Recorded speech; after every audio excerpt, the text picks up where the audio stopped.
So, members, I would advise you that the committee meeting will be recorded and broadcast throughout Parliament buildings and online. So that's your official Davina McCall warning. That's a throwback for those of a certain age. Those who are in the public gallery should be aware that you can use mobile devices, provided they're in airplane mode and all devices are muted. You can connect to the Assembly Wi-Fi. Password details are available in the gallery rules there, and I would remind you that it's not permitted to take photographs or record any of the meeting. Members, it's proposed that the oral evidence sessions with Probation Board and the Courts and Tribunal Service will be recorded by Hansard. Are members agreed? Agreed. Thank you. Also, members, you're obliged to declare any financial or other relevant interests which might reasonably be thought by others to influence their approach to our approach to the matter under consideration. So any member who has an interest to declare in relation to today's business should do so now or when the particular matter arises in the meeting. Deirdre. I have an immediate family member who works in the court service. And I would declare too that I have an immediate family member who works in the legal profession. Any other interest to declare? No? Thank you. So we move to agenda item 1. I'm not aware of any apologies. Anybody else? No? Thank you. And I would advise you that Mr McNulty and Mr Easton intend to attend the committee remotely today. Have we got them? Justin has joined already, not Alex yet. We've got Justin, we're expecting Alex. Justin, could you just confirm that you can hear us, please? Confirmed. He's trying to unmute himself, so I think he can. He's got us, that's great, thank you. I hear you loud and clear, Chair, thank you. Thank you, Justin. Agenda item 2, draft minutes of the meeting held on the 7th of March 2024. Members, these are at pages 5 to 11 of your pack. Are you content that the minutes are a true reflection of that meeting? Content. Thank you. So on that basis, you're content that I proceed to sign the minutes? Thank you. Are there any matters arising that you have?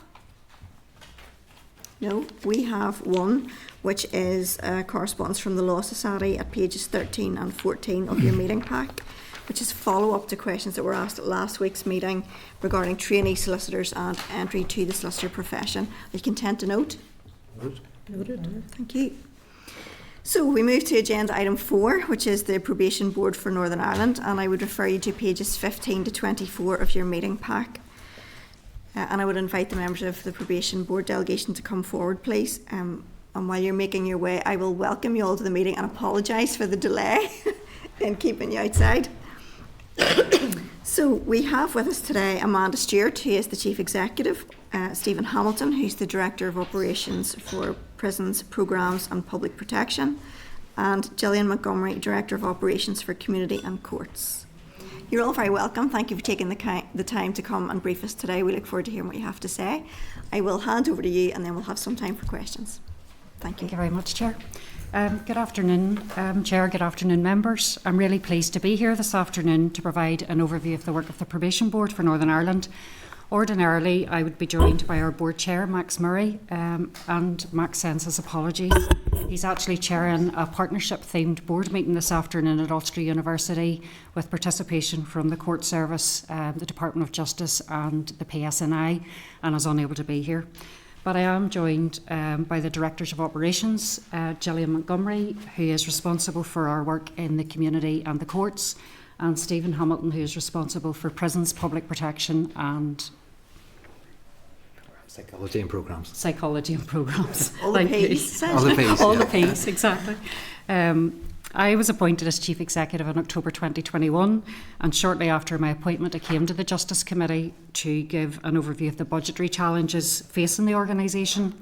You'll not be surprised that many of those challenges have now been realised, and I will touch on them shortly. However, today I wanted to talk to you under the umbrella of the 4 strategic organisational priorities that the Board have set for us to deliver: our services, our people, our funding and our partnerships. In terms of public service we provide, probation works to protect the public and reduce reoffending by supervising those who have offended in the community, whilst also overseeing their rehabilitation and resettlement. Sometimes it is really difficult for us to articulate to the public exactly what probation does. The best way of describing it is that we help people to change their lives. We aim to provide an individualised and trauma-informed approach to tackle the causes of offending, which can be different for every single individual who walks through our door. There is real evidence that the relationship that our probation officers have with people subject to supervision makes a real difference in reducing the risk of reoffending and in creating further victims of crime. As well as supporting people to change, probation officers also hold people to account. So there is a dual role of supporting people to change when they want to, but also holding them to account and taking enforcement action if they are not complying with the terms of their community sentence or licence condition. This is an important part of our job, and it gives the public confidence that an individual who disregards or fails to comply with their community order is dealt with appropriately. A growing body of evidence demonstrates that in certain circumstances, community sentences are more effective than short-term prison sentences at reducing reoffending. In nearly every jurisdiction, research has shown that community sentences are more effective than a prison sentence of less than 12 months. Probation is therefore very clear that crime and reoffending can be reduced through effective and rigorous sentences served in the community.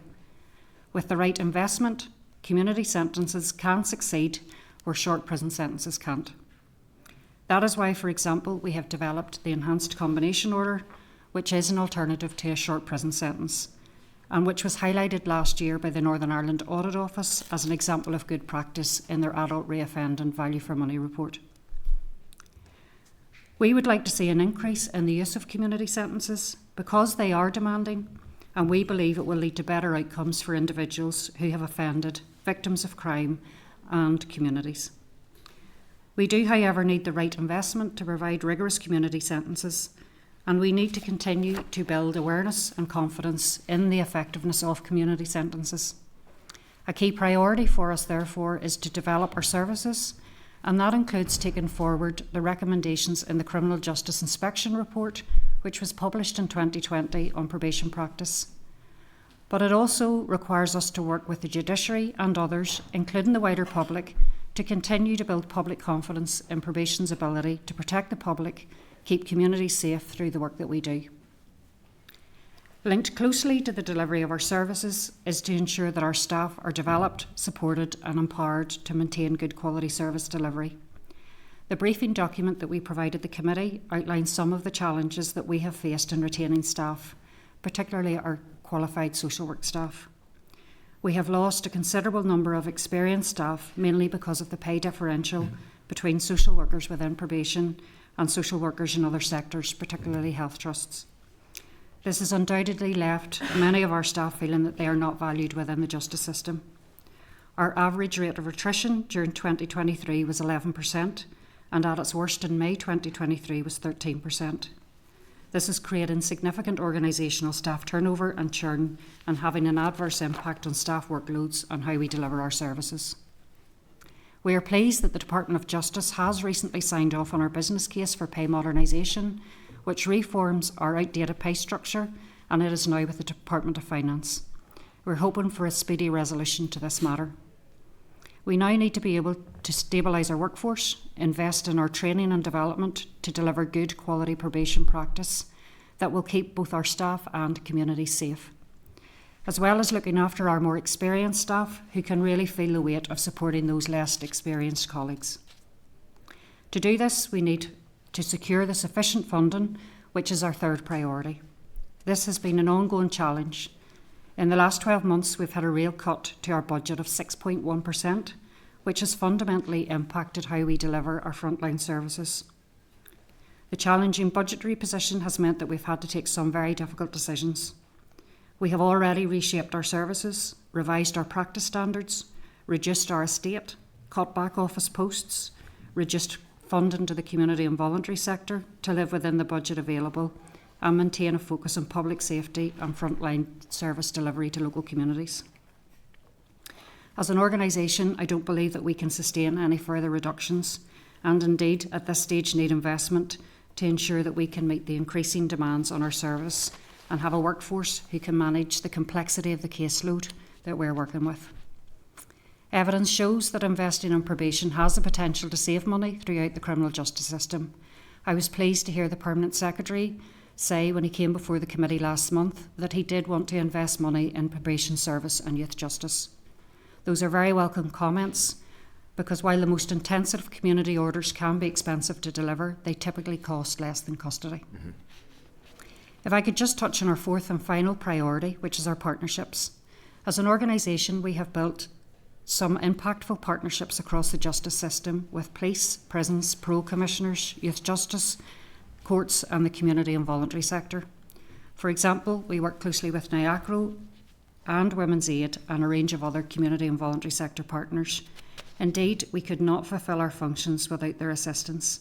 Each organisation provides us services and support to help us in our work in courts, communities, custodies and also with victims of crime. Many of the factors that prevent reoffending, such as physical and mental health, accommodation, education and employment, all sit outside the scope of the justice system.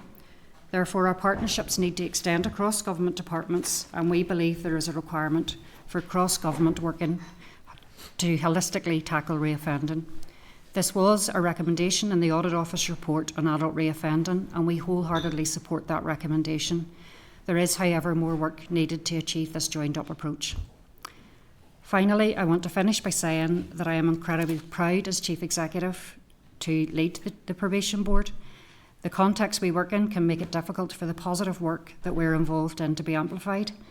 The mark of success of our services we deliver is often explained in the numbers of people who complete community sentences, the proven reoffending rates, and or the quality and timeliness of the reports that we provide to sentencers, parole commissioners and other partners. But the real impact is the difference that my staff make to people's lives every day and the feedback that I get from the people that we work with. We're a value-based organisation and every person that comes through our door is treated respectively. Our staff work tirelessly to do their very best for them and helping them to turn their lives around to keep communities safe. And I have referenced the complexity of substance misuse and mental health issues in the briefing document. Everything that we do in probation is about preventing people becoming victims of crime and making our community safer. Chair, thank you very much for the opportunity to be here today. I look forward to the ongoing engagement throughout this mandate with the committee. Thank you. Very much, Amanda. Deirdre? Thanks very much for your presentation, and obviously what's contained in the briefing that you give us and what you've just said has come up across the board from a number of different bodies and agencies, and obviously it's playing out in the stats that we're seeing as well. So just in it, I know you touched on in terms of you've just over 4,200 service users, of which 89% are presenting as male. So it's just to get a sense of the overall costing in terms of running that programme. And the other issue is around, do you have a further breakdown on the profile of those people? So predominantly male, is their class profiles, community background, just to try and get an understanding then of who's coming in, and if you're trying to look at the more preventative side, are there patterns or whatever, that we need to identify or be aware of? I don't know if you want all the questions at once, do you, and then or go We dig through with them? that one first. Yes, of course. I'm going to answer, just set the context for that and maybe lean into my colleagues here around some of the detail which we may not have around the actual breakdown. One of the things that actually is becoming quite apparent for us is the change in the profile of people we're working with. We're not entirely sure what's driving that, so the vast majority of the people that we're working with are in the age profile of 30 to 39.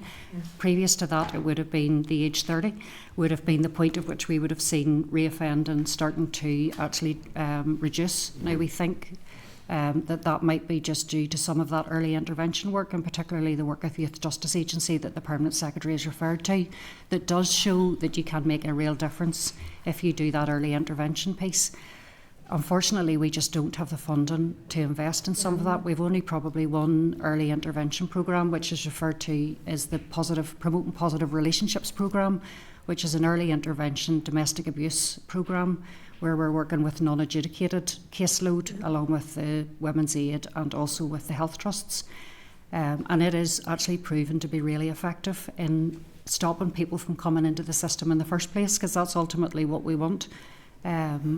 But in fairness, when you're under such significant budgetary challenges, you automatically have to go to doing the things that you're required to do, and also what is most effective in terms of public safety. But the early intervention pieces, particularly around the problem-solving justice courts, some of those offender behaviour programmes really do demonstrate positive outcomes for local communities and for the people we work with. And maybe just going to lean in around just some of the detail of some of the service users, and particularly the profile in terms of the male-female breakdown. Yeah, thank you, Amanda. Thank you. So, by way of trying to understand our caseload as best we can, what we do is, for every single service user, they have what's called an ACE score, and that is essentially a breakdown of a score against every offending-related factor. So, for instance, accommodation, community, how they make decisions, reasoning and thinking, anger, all those things. And then we're able to produce a map, essentially, of what the issues are that our service users have and therefore our probation officers are dealing with. It's probably too detailed to go into all. I do have it here, but I'm happy to furnish the committee with some of that. But just by way of headlines, and as Amanda has said, the complexity piece is constantly growing. It's actually really difficult to measure complexity, but some measures are things like, for instance, drug typology, multiple diagnosis, dual diagnosis for the service users that we have, people presenting with more than one issue. And I think 15 years ago, 10 years ago, whenever we were probation officers, there was more singularity about what the issue was in front of you. Now it's a complexity. So just in terms of numbers, for instance, we have 82% of our cases are presenting with both a mental health and addiction offending related score. So it's the combination of those two things, 82%. For issues on their own, an addiction-related score, 76%. So that is the vast majority of people that are walking through the door have those issues to deal with, and that's why I think Amanda certainly referenced our relationship with the third sector. We absolutely rely on them to provide so many of those services that probation officers. It just supports the work that probation officers are doing. Do you want me to talk a wee bit about the women piece, the 11%? Yeah, no, that'd be good. Thank you. Yeah. So we recognise that. Women, female service users are people who have offend for different reasons than men, very often. Sometimes there's coercion, sometimes there are social reasons, poverty reasons, and quite often the women that we supervise are victims of domestic abuse as well. So they require a very different approach than working with male service users, while still being subject to an order, and we can't ignore that. There still is a court order that must be held. So we try where we can to allocate female probation officers to work with the female service users. We have relationships with the third sector to help us with that work as well, and try and take a gender sensitive approach to how we work with women.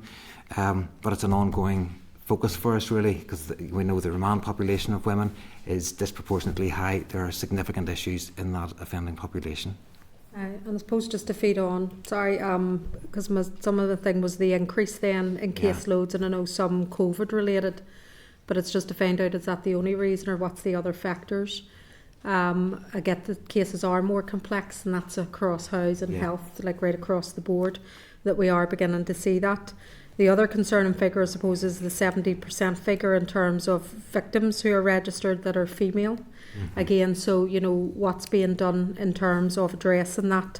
Obviously, there are other strategies around ending violence against women and girls that will start to align, but are there other things that we could be doing around some of those issues? And I suppose looking at the case complexity, as you say, around mental health and well-being. I mean, I'm even aware of some community research in terms of suicide, and one of the emergent themes coming out is how people feel connected or not to a community, or that sense of community as well. And I suppose the big thing with all of these budgets, again, some of the synergies that are coming up across departments, is the low-hanging fruit to be cut is community and voluntary, and often that's the lifeline for these people in terms of that connectedness. So just your assessment around that, but also, do you have MOUs? Is the working across departments, and particularly with health, is that working, or is there more that needs to be done around that? And just lastly, on the issue around the retainment of staff, and I was going to ask your view on that in terms of retention, even within the voluntary and community organisations as well, the impacts there of even recruiting and retaining. You said that there is a paper that's went to finance. Is that around the levels in terms of social work, or is that in other areas? So just, sorry, I know there was a lot there. So Amanda, do you want to deal with the staff? Gillian, the victims? And then, yeah. Yeah, I'll deal with the staffing issue linked, and I could also touch very briefly on the funding for the voluntary and community sector. I said in the briefing document we are a community-based organisation, and we're hugely reliant on the funding that we give and the support that we get, some of it unfunded from the community and voluntary sector. The decisions that we took last year in relation to the budget were largely driven by the direction that we had to stop non-discretionary spend, and our legislation doesn't give us enough scope to be able to provide that funding. Now, in fairness, the Department of Justice did intervene at a point in time in the year and release that money, which meant that we were able to actually sustain those services, albeit in a reduced capacity. But they're a really important partner for us, and actually we need to probably get to a multi-year budget and a multi-year funding agreement that means that they are not reaching this cliff edge literally every 6 months, because largely it's usually June before you're giving the money out, because you're not getting a budget until May, and then we're largely saying to them in December, we can't give you a guarantee of anything come March, so they then put their staff on protected notice, and it's not good for the people that we work with, because they have a relationship with service users, and it's really important that we get some sort of sustainability over that. We've tried to take some mitigations in terms of actually rolling the funding forward even until June to allow the CVS to be able to adapt, and that we do that at our own risk. But I do hugely appreciate the difficulties that presents. It wasn't a decision that we took easily, because we do realise that actually the success of probation is that we are community based.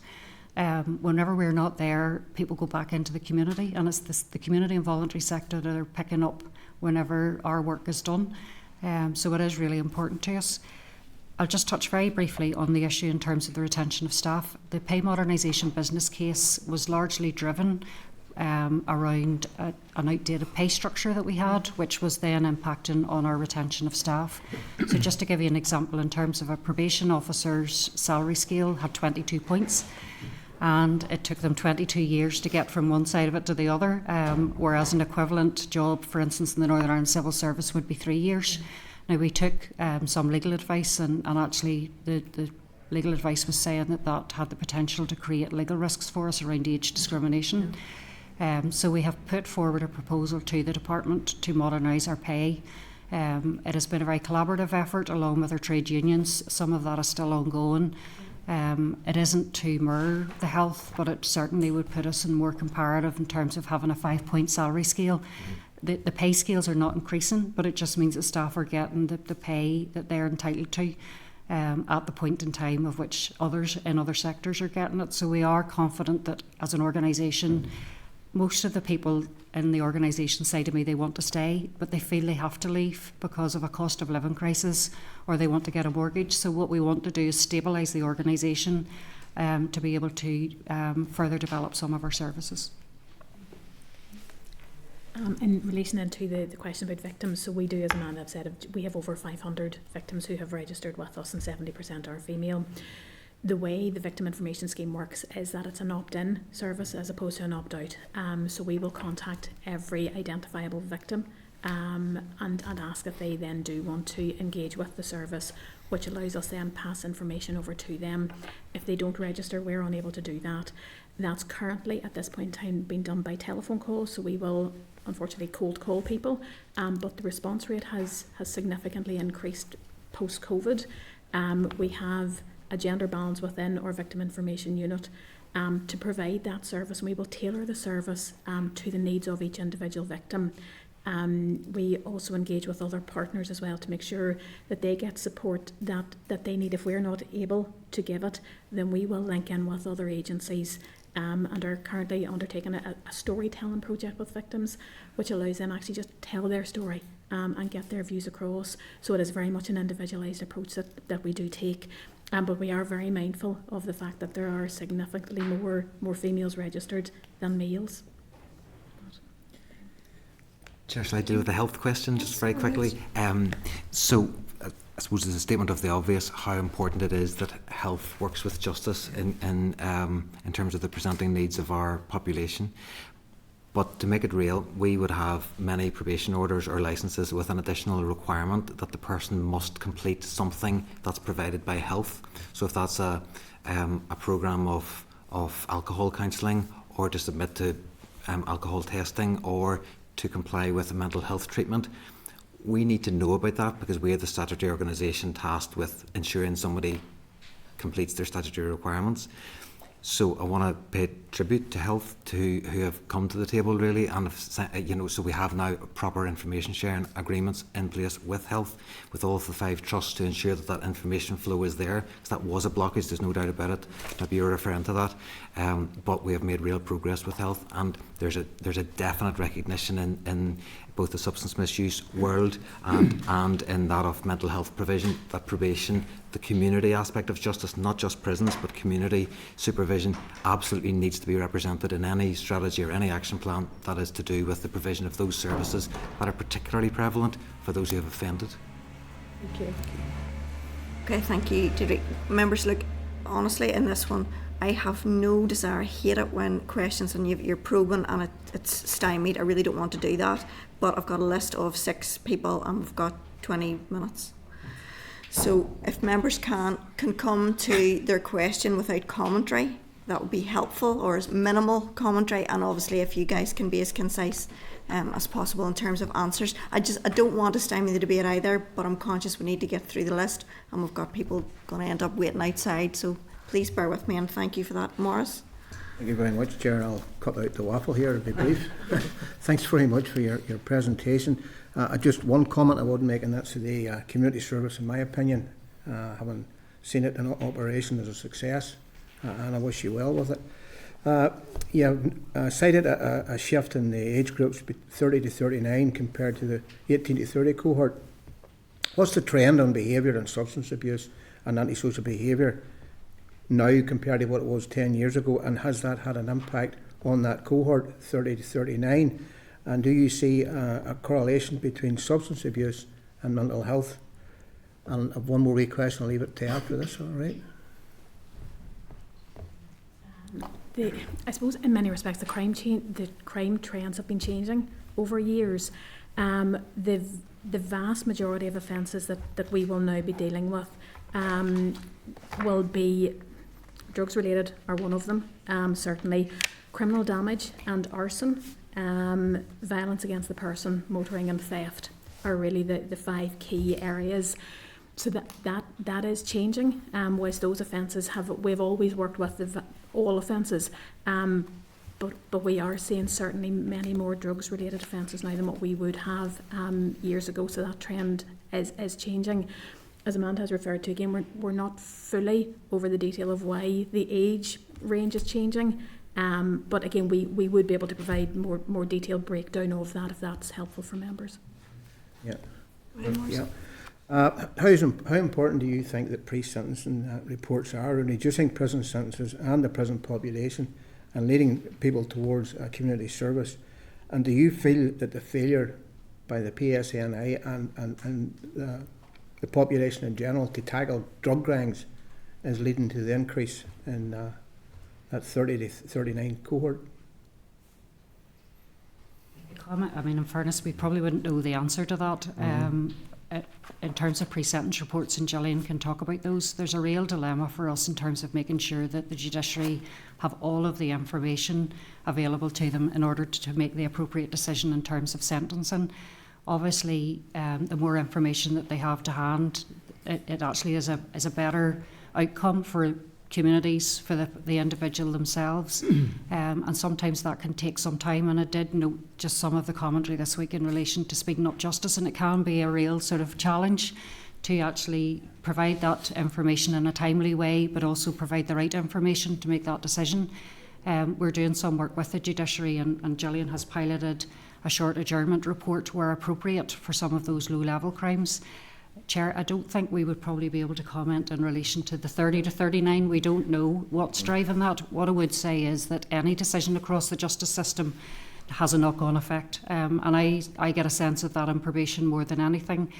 I link with colleagues in England and Wales, and one of the issues that they said was increase in police numbers increases then the prison population, it increases then the work of probation, and all of those decisions need to be done in a joined up way. In the same way, any of the decisions that we take as an organisation to reduce our services has a knock-on effect then in the courts and the prison service in particular, and we need to be really mindful of that.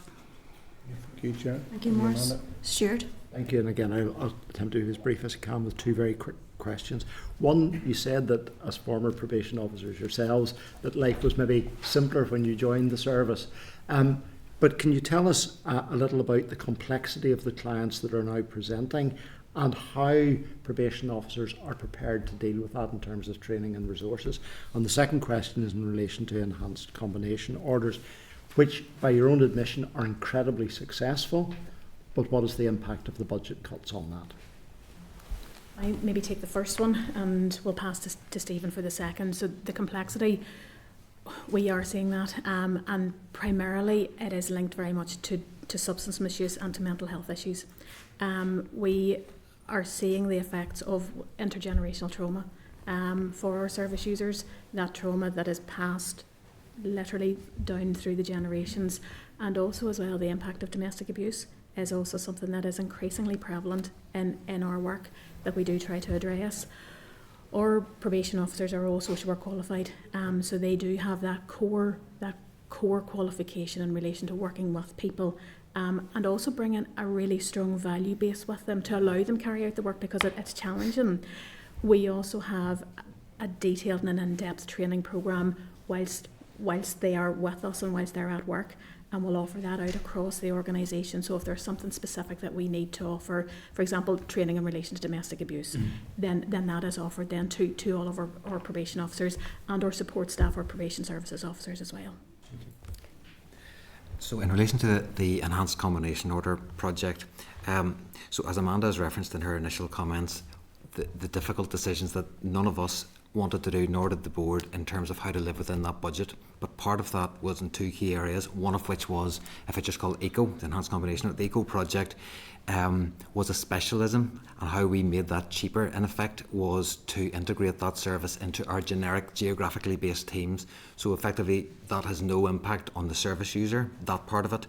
So we took managerial costs out of it, office costs out of it, all that, and made it all a generic function, but still retaining the added benefit of every person who has an ECO having a psychological assessment if they need it, every ECO having a probation officer and a support officer, and those are the key differences, that hand-holding bit, the support bit that people need to get them through, who are that more chaotic revolving door type person. And as you referenced, it has been shown to be very successful. However, to live within the budget, we had to then look at matching resource to risk. So we have made absolutely no change with those assessed as high risk, but we have made a change to those assessed as low and moderate risk. And today's low risk is tomorrow's high risk. Yes. So we don't like, this is not a comfortable position, and we want to try and reignite that if we can to ensure that the service is what it is. So what we're doing is this year conducting an evaluation of that current set of arrangements to try and see what is the good stuff out of that, but what we're going to have to essentially build back up again. So. Good, Chair. If I could just come in actually, just to finalise that piece on ECO, just to make members aware that that's only available in certain court areas at this point in time, and we would like to roll it out, and it is one of the recommendations in the Audit Office report across all of the court areas because of the success of it, but we don't want to roll out something that doesn't effectively work. And that's why we need to really understand the decision making around some of those reductions that we made in an enhanced combination order to make sure that it has something different to a combination order. Thank you. Alex? Yeah, I'll be very quick. I see that you have 394 staff and that 45 have left in the last 12 months. What are you doing to retain staff, and how many vacancies do you currently have? I don't know the number of vacancies that we currently have at the minute. What I would say is that the issue for us is not so much in terms of actual vacancies. The issue has been the churn within the organisation. So as many people as we recruit in, as many people leave. And what we're finding is that those that we recruit in are inexperienced staff. They're largely newly qualified social workers in particular. And for the first time as an organisation, we've had to take some decisions to place those staff into some of our really complex areas of work in terms of supervision of sex offenders and also into our prisons. That would have been unheard of in probation possibly even 5 years ago, but we're literally at the point where we have 30% of our staff at social work, qualified staff. Probation officers have less than 3 years experience, which means that actually they have protected caseloads as well. That's creating pressure on the experienced staff, and it's also creating issues for our staff in terms of not feeling safe in their practice. And that's really important for social workers, that they actually feel that the organisation will have their back when something goes wrong, but also that they can do the very best for the people that they're working with. So really our objective through the pay modernisation is to just try and hold on to what we have, given that there are challenges to the availability of social workers across all parts and sectors in the north at the minute, and in fact the same in other jurisdictions as well. The need, and obviously there's a lead-in in terms of the training for new social work qualified staff. Even if the Department of Health took a decision to increase the numbers, there would be a lead-in of possibly 3 or 4 years before we would start to realise the benefits of that. So as an organisation, a priority to try and actually hold on to what we have and stop losing them after the 2nd or 3rd year, because that's typically what happens. They come in, they do their training with us, we invest in them, and then they leave and go somewhere else because they can be paid more. Alex, have you any more? Okay, thank you. No, that's great, thank you. Doug? Okay, thank you. Can I apologise for being late? My last meeting overran, and Chair, can I apologise to you for being late? I'll be very brief. 2 questions, and they're very different. First of all, we talk a lot about pre-sentence reports, and we talk about the drugs use and making sure that the judge understands that.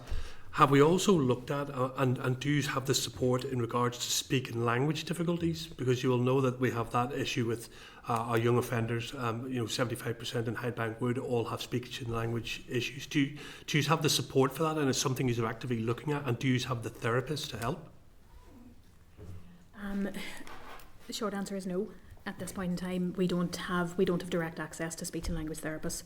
We do collate diversity needs at the very start of any intervention or involvement with the individual. So we will know the individual's needs, but we don't have direct access to speech therapists or to speech and language therapists. But we can make those referrals and encourage people to make the referrals themselves. And then to that end, though, so that for any pre-sentencing report, if they have a speech and language issue, will that be made known, or is that slipping through the gaps at the minute? Through the assessment that we carry out, it should become known. So if an individual is aware, or if we assess that there is an issue there, we will absolutely flag that. But in terms of a direct referral or anything like that isn't happening at this point in time, because we don't have direct access. Okay, that's fair enough. And the other one is, listen, I know that because I've been here for a while, I know the pain you went through as an organisation around TROs 3 years ago, or maybe a little bit longer. Where are we now with that? And so at this point in time, we have no direct involvement with individuals who have been convicted of a terrorist-related offence. But there is a number of staff directly employed by the Department of Justice, probation officers not from Northern Ireland, from HMPPS in England, who directly supervise those individuals both in the community and link with them whilst they're in custody as well, pre-release.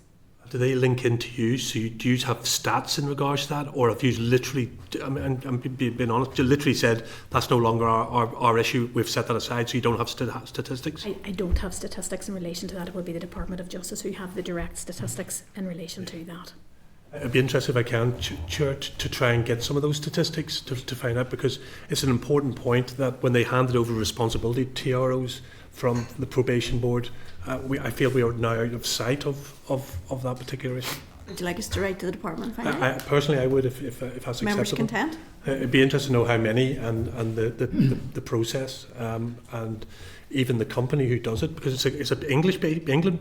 They are probation officers from His Majesty's Prison and Probation Service. Yeah, to be able to give us a sit rep in regards to that. Thank you very much. Thank you, Chair. Thank you, Doug. Justin?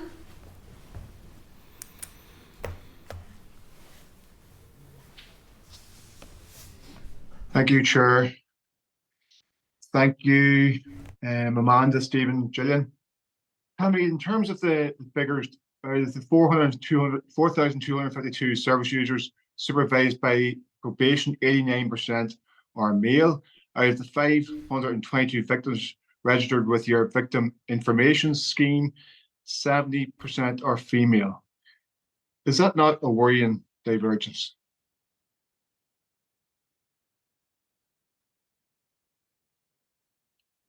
In fairness, the figures probably have been fairly consistent in terms of the actual 89% of our service users being male. That isn't unusual in a sense in terms of other probation services, and to the best of my knowledge, and I haven't got the long history of being a former probation officer, but I think it has largely been a male-dominated service that has been provided. And in fairness, the age profile is probably some of the outworkings of the decisions around the children first approach and trying to keep people away from the justice system. Gillian did say that we are starting to see more women coming through, but again, it is more to do with societal issues rather than violence against the person that we find that is really the profile of the women that we work with. I probably wouldn't be surprised that if we have so many male perpetrators of crime who are on probation, I would then expect there to be a higher proportion of females in our victim information scheme. But we do, and we would really advocate for a change to that scheme to be an opt-in or an opt-out scheme rather than the sort of opt-in. And anything that the committee could do in relation to that, I think would probably increase the numbers of people and that support and that wraparound that can be given to victims of crime, just by making that a different scheme altogether. That's helpful to know, actually. Justin, are you finished or have you more? That's all, sure. Thank you. That's great, thank you. Just if I could come to mine then briefly. First of all, I'm glad to see that your pay situation has been sorted out. I'm aware from meeting with you previously that was an issue. You talked about churn of probation officers and social workers. How important is consistency of the probation officer and the social worker to your service users? Yeah, I mean, very briefly from my own perspective, and I'll just get Gillian and Stephen to comment very briefly. We're a relationship-based organisation, and the success of the work that we do is about the relationship that is built up between a service user and the probation officer. They'll say to me, our staff will say to me, it's about knowing the people that you work with, is about keeping the community safe. They know things that are unusual. They're getting in and out of houses. It's one of the few services that are actually continuing to do home visits. And they really get a sense of that professional curiosity comes whenever you have that relationship over a period of time. And that's why it's really important to us that we continue to get some stability in the service that allows probation officers to stay with people throughout the entirety of their order, because it is a public safety issue for us. Thank you. Amanda, 4.3 of your briefing, you say that probation believes it can assist with solutions to the increased number of prisoners, which is currently placing significant pressures on the prison service. In circumstances where you're really pared down, even in terms of services, because of your budgetary situation, how do you consider you can assist in that context? I mean, it is a fair point, and one of the challenges in this is that actually, as a system, we need to join together, and it is that point around, there's no point in sorting out one part of it and then another is left. So there is, and I would expect to some extent there is a huge challenge in the prisons at the minute, and as an organisation I have said to our board we need to be prepared to step up where we can to do whatever we can, but it is only within the resources that is available to us. The Permanent Secretary has chaired a group with a number of leaders across the various parts of the justice system to look at that, and we're currently scoping out those things that we can do within our existing budget with minimal uplift, and those things that are actually more longer term systemic and require additional resources. And in fairness, we've probably have put forward the rollout of ECO because that is an alternative to a short prison sentence, potentially as something that doesn't really require significant, and I mean huge amounts of money. It's a programme that we know works. It would definitely impact in terms of those short prison sentences and also stop people coming back in again. Some of the other issues are definitely longer term in terms of bail information, bail support schemes. But I suppose what I would say is that as a leader in justice, we need to step in and support each other. There's no point, and I've said it time and time again, of probation being okay and another part of the system is about to fall over. And I would expect the same support should I be in that position in terms of whether it's policing or courts or prisons, that we actually come together and we provide that joined up approach to how we deliver the services. That sounds like a really helpful piece of work, and it might be good for us to be kept kind of apprised of how that's progressing and the options that there are on the table. 2 more questions, and then that's us. Did I pick up correctly, Stephen? You had mentioned that there's now information sharing between you and the Department of Health. Yeah. Does that extend to the medications, the prescription medications that people are on? So, the information agreements are with the 5 health trusts, and it's largely about safeguarding and also those services to do with mental health and substance misuse. It doesn't extend to GPs, and so things like prescription details is something that we rely on the service user essentially to tell us about, because it's by way of consent. Would that be a fair summary? We can seek their consent to speak to their general practitioner, and with their consent, then we would receive that information. But it isn't covered under the MOUs that we currently have with the trust. But with consent, we can access the information, no problem. Could I ask if you'd follow up with me in writing, please, about the types of information that you do receive as part of that information sharing protocol? It's just we're all aware of difficulties of information sharing in other places and what that can lead to. My final question is, again, with regard to information and evidence that we've had from other places where there are difficulties arising because personality disorder is not recognised as a problem. In Northern Ireland, it's not, I can't remember what the official term for it is, but it's not recognised. What experience have you had with this, and does it cause you difficulties as well? It does. There are no specific PD services in terms of the pre-release stage, but also in post-release. It's just a particular issue that where service users present in that complexity piece with personality disorders alongside potentially substance misuse issues, other mental health issues. It creates a very complex caseload for some of our service users. So I think I don't think I'm correct in saying there are no PD services. I don't think that's correct, but it's small, and you have to be in incredibly high need, as I understand it, to be accepted into those services. So a lot of people with presenting issues, don't receive services that would assist.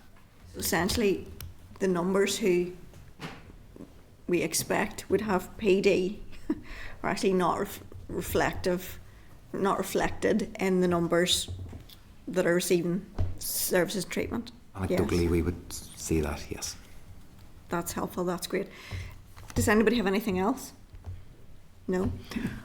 On that basis, could I thank you all for taking the time? We've really appreciated your information. If there's anything else that you think we should know that occurs, please don't hesitate to get in touch. And it's also helpful for us to have some idea of the things that we could do to help you as well. So thank you for providing us with that. Thank you very much. Thank you very much, everybody.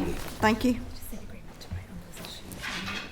So, members, could I just seek your agreement then that we would write on the issues that's discussed earlier? Yep. Yes? That's great, thank you. We'll just take our ease for a second to allow the Courts and Tribunal service to come in, but in the meantime, while they're coming in and getting established, I would ask you to turn to page 25 to 125 of your meeting pack so that we are ready.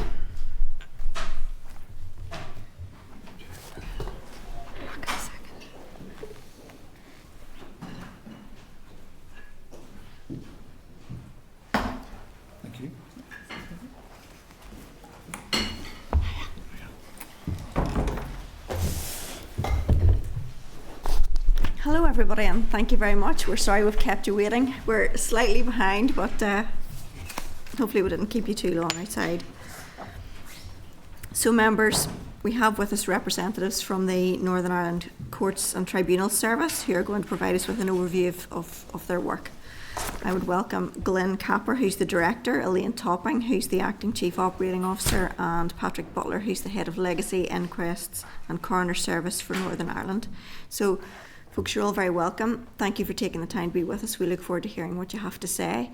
And before I hand over to you, obviously there'll be questions at the end. The one thing that we have learned the past number of weeks, and certainly this morning, is that nearly everybody wants to contribute to the conversation. I am keen that we can have as much probing as possible and that members can follow line of questioning, but that requires everybody to kind of get to the nub of their question without very much commentary and for concise answers. So please bear with me, it's just in the interest of facilitating the conversation. Okay, I'll hand over to you now. Thank you very much. Thank you, Chair. Thank you for your welcome, and thank you for the opportunity to brief the committee on the work of the Northern Ireland Courts and Tribunal Service. Joining me, as you have said, Chair, are Elaine Topping, our Chief Operating Officer, and Patrick Butler, Head of Legacy Inquests and Coroner's Service. Karen Ward, our Chief Modernization Officer, isn't able to be here, but I hope the committee will be able to hear soon from Karen and her team about our exciting and ambitious modernisation plans. You've received a briefing paper in advance, but I thought it would be helpful to highlight some areas in my opening remarks and to give you a sense of the breadth of our work.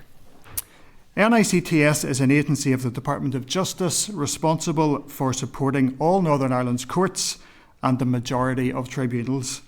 We also support the Coroner's Service and the Legacy Inquest Unit. We enforce judgments of the civil courts through the Enforcement of Judgments Office, and we collect and enforce outstanding financial penalties imposed by a criminal court through the Fine Collection and Enforcement Service. We also have responsibility for over £300 million of funds held in court through the Court Funds Office. In addition, we provide administrative support to the Parole Commissioners for Northern Ireland and the Historic Institutional Abuse Redress Board, as well as processing awards on behalf of the board. And the agency also sponsors the Planning Appeals Commission and Water Appeals Commission. A vital part of our work is supporting the judiciary through the Lady Chief Justice's Office, which plays a key role in upholding the independence of the judiciary, and I know that you're due to hear from the Lady Chief Justice next week. In total, we support 72 salaried members of the judiciary, 20 commissioners, and over 600 fee-paid judicial office holders. In terms of our workforce, I'm proud to lead a dedicated professional group of staff, the majority of whom deliver frontline services on a daily basis, supporting thousands of service users and stakeholders across the country each year, often in complex and challenging circumstances. Recognising the importance of our staff, we launched our first people strategy last year. As you know from briefing you had from colleagues in the Access to Justice Directorate last week, speeding up justice is a priority for the Justice Minister, the Department and the Criminal Justice Board. Delay impacts victims, witnesses, their families and the wider community. The term delays in the courts is often used, but it's important to remember that we're actually talking about the end-to-end criminal justice system, from the time an incident is reported to the time it's disposed at court. NICTS is committed to playing its part in speeding up the system, and as a member of the Criminal Justice Board, we're leading on one of the board's 5 work streams to reduce avoidable delay. I mentioned earlier our modernisation plans. We established the Vision 2030 portfolio in 2021 to modernise courts and tribunal services. This is delivered through 2 programmes. The Estates Modernisation Programme has undertaken widespread engagement with justice partners and key stakeholders to develop our estate strategy. This was launched in December and was recently shared with the committee. Alongside supporting data, the strategy will be used to establish asset management plans and to inform future investment requirements to achieve our aims of improved user experience, resilience, value for money and sustainability. In addition, the programme is progressing 3 major capital projects: the modernisation of the Royal Courts of Justice, refurbishment and upgrade of the Old Town Hall in Belfast, and the modernisation of Bishop Street Courthouse in Derry, Londonderry, all of which will be subject to business case approval and funding. The Service Modernisation Programme has established a flagship business transformation project known as Themis. This will enable whole-scale transformation of services and administrative processes across NICTS and will be critical to driving efficiencies and improving service outcomes. And then finally, just to touch on finance. As with all areas of the public sector, we face a range of pressures. Based on our most recent forecast, we're on target to achieve a break-even position this year, but have resource pressures of around £12 million next year due to a range of factors, including increased volumes of work and the impact of pay and price inflation. We continue to work closely with the department to plan for next year, and I know that departmental finance colleagues will continue to keep you updated on the budget position. So in closing, I hope that provides a useful overview, and of course we're happy to take any questions that you have.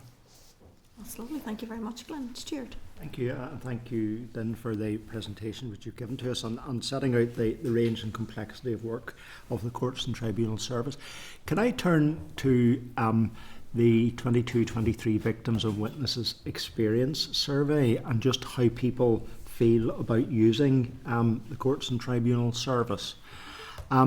Particularly the area around, first of all, that 15% of people reported that they felt that they were intimidated in a court building or room by others present in relation to a case. What's being done to tackle that aspect of ensuring that people have minimal contact inside the court estate for the various proceedings that are going on? And I suppose part of that has to be linked to the effectiveness of the live links as well. It's not the whole solution to the issue. Sometimes people have to be in the building and there are reasons for that, but just how they're protected and separated to ensure that they don't feel intimidated or that there's an oppressive atmosphere by other parties being present. A helpful question. I think there's a number of aspects to that. You touched on the estate and also live links. So just to pick up live links first of all, I suppose one of the benefits, to put it that way, of COVID was the increased use of technology in the court environment. So since COVID, we have rolled out courtroom technology in 67, which is virtually all of our courtrooms. And we have seen the use of live links increase significantly. And we're seeing that, albeit not at the COVID peak level, but we're seeing that use of live links significantly since COVID.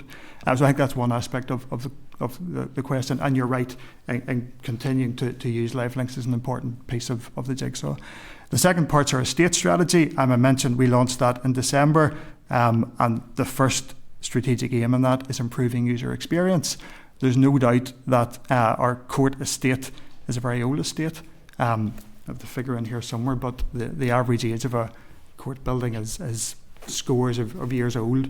So the physical estate doesn't support how we think we can give users the best experience. So as we review our court estate and develop and improve it, that user experience piece will be a vital part of our next steps. Just very, very briefly, Chair.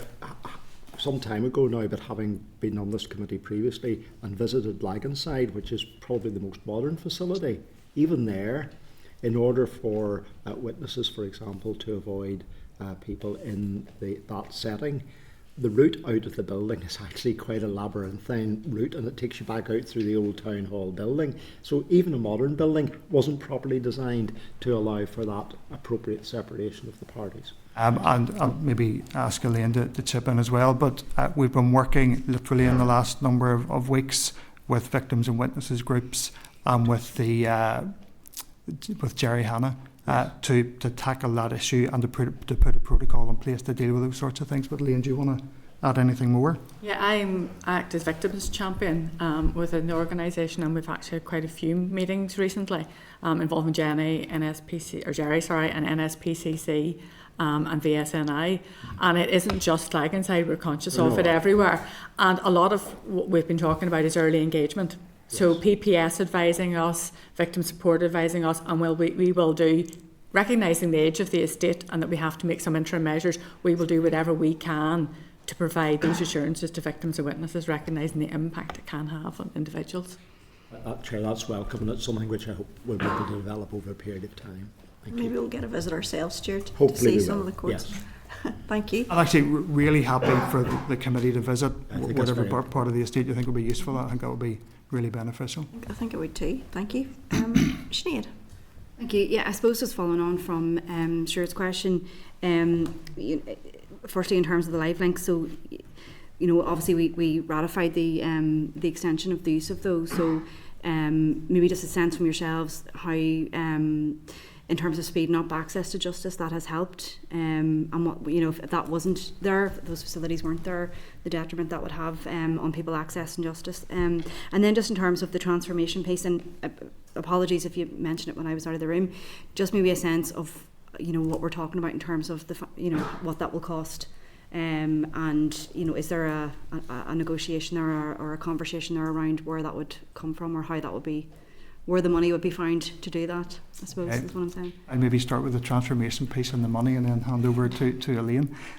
So I suppose two significant groups of transformation. One is, I mentioned our Themis project, which isn't just putting in a new IT system, it's fundamentally looking at our services and how we administer those and interact with our stakeholders. We're right in the middle of a procurement process for that. So if you don't mind, I'll not get into the price of that because there's commercial sensitivities, but hopefully next time we're at the committee, I'll be able to give you the number. Fair to say it's a big number though. And that sentence equally applies to our estates modernisation programme.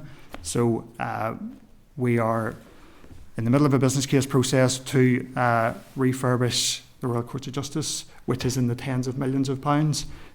We're also looking at the costs of modernising Bishop Street Courthouse up in Derry, Londonderry, which again, whilst not of the same scale as the Royal Courts of Justice, is also tens of millions. So in terms of how we're seeking to secure that funding, the first piece is developing robust business cases to make a really good case for that funding.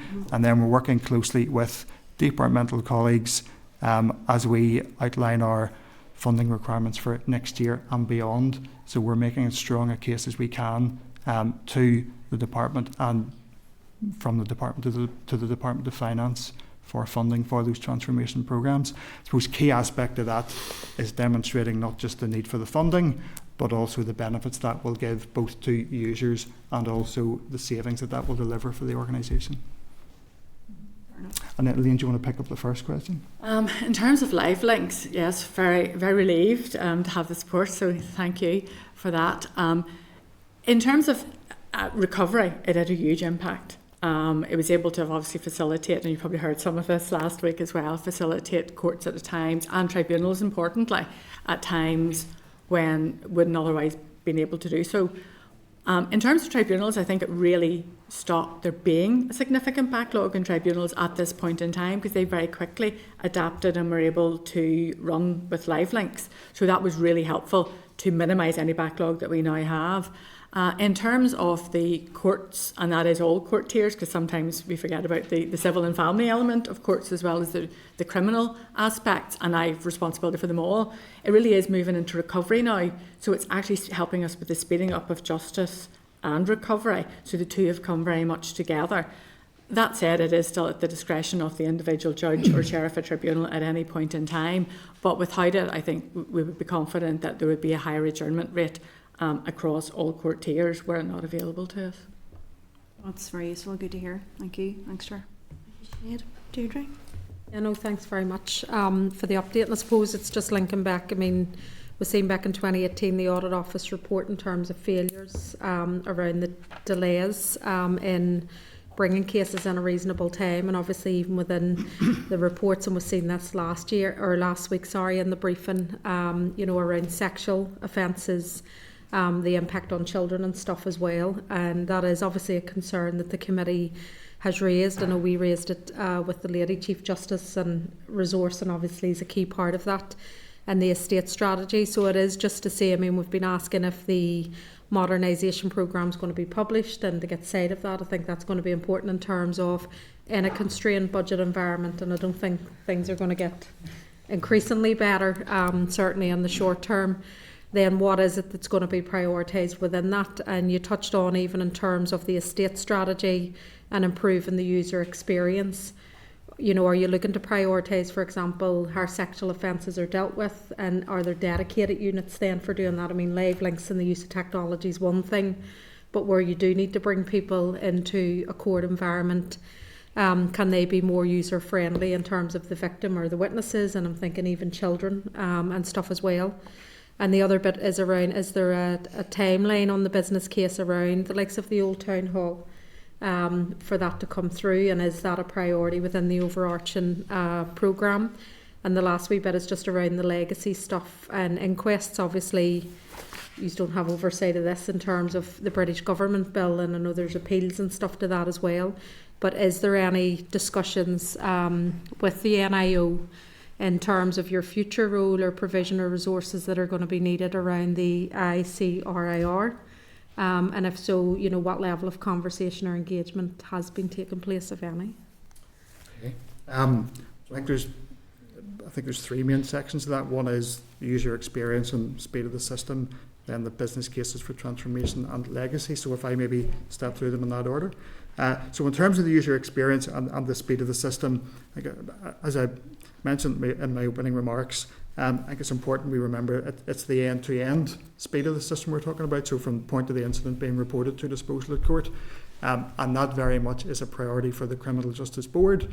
And there's a number of work streams that the board is considering as part of that wider speeding up justice, reducing avoidable delay piece. And as an organisation, we're very much part of that. On the user experience piece, I suppose remote evidence centres spring to mind, which were launched recently, and I think I'm not sure if the committee's visited Ending to one of visit. those. So I would strongly encourage it. It's a tremendous facility, and I think we're already seeing the benefits of that in terms of the efficiency of the system, but more importantly to the user experience of vulnerable victims. So continued use of that, I think, is a really important piece of the overall experience.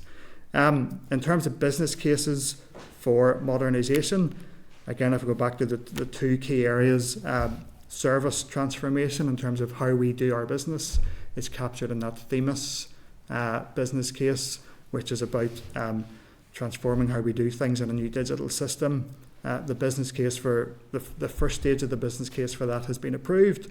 We're currently in our procurement process. And if things go according to plan and if funding is available, we would hope towards the end of the summer to be in a position to award a contract for that. But we'll keep the committee updated, as I say, as that progresses. In terms of our estates modernisation, we've recently submitted a business case to the Department for the Royal Courts of Justice modernisation, and we're in the process of developing a business case for Bishop Street modernisation.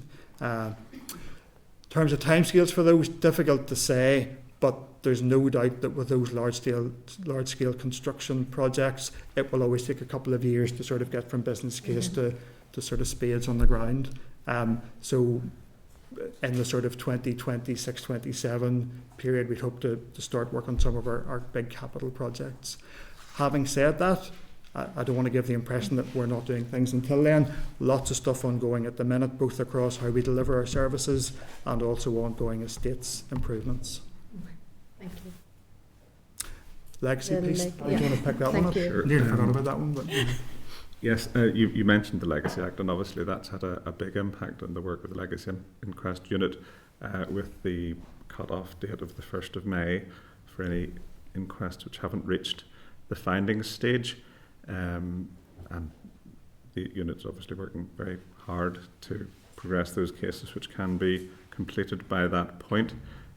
You also referenced the fact that there was a judicial review of the legitimacy of various parts of the Act, and I understand that the Secretary of State has appealed against the decision of Mr. Justice Colton, so no doubt that will work through the appellate courts and possibly go as far as the Supreme Court, and we'll wait and see what comes out of it. We're probably best not to get into it here as well.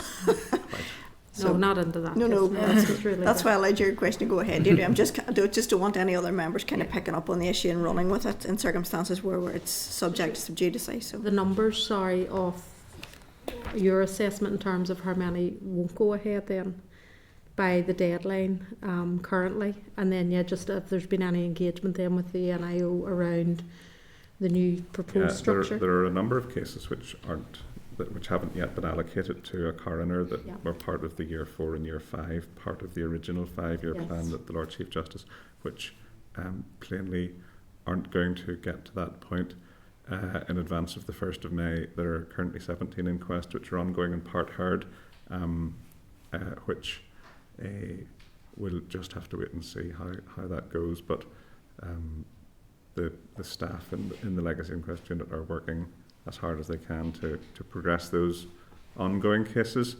You mentioned the ICRIR, which is obviously established by the Legacy Act, and if after the 1st of May cases which are not complete or referred to that body, we will obviously work with and engage with that body to hand those over if they are indeed referred to it.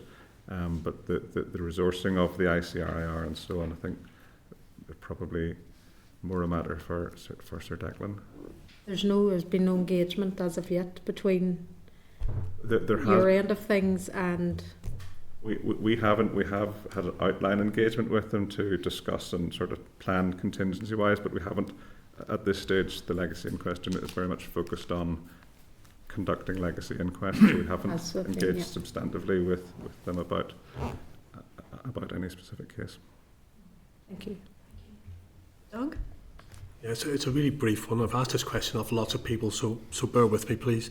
In the written piece here, it talks about the witness and the Victims and Witness Experience Survey and the Victims and Witness Experience of Northern Ireland Criminal Justice System. Can you tell me why domestic abuse and sexual crimes are not included in those figures? I was in a meeting yesterday, and it's actually a question that I had because the survey's cyclical, so we have slight input to it, but it's very much driven by all the bodies.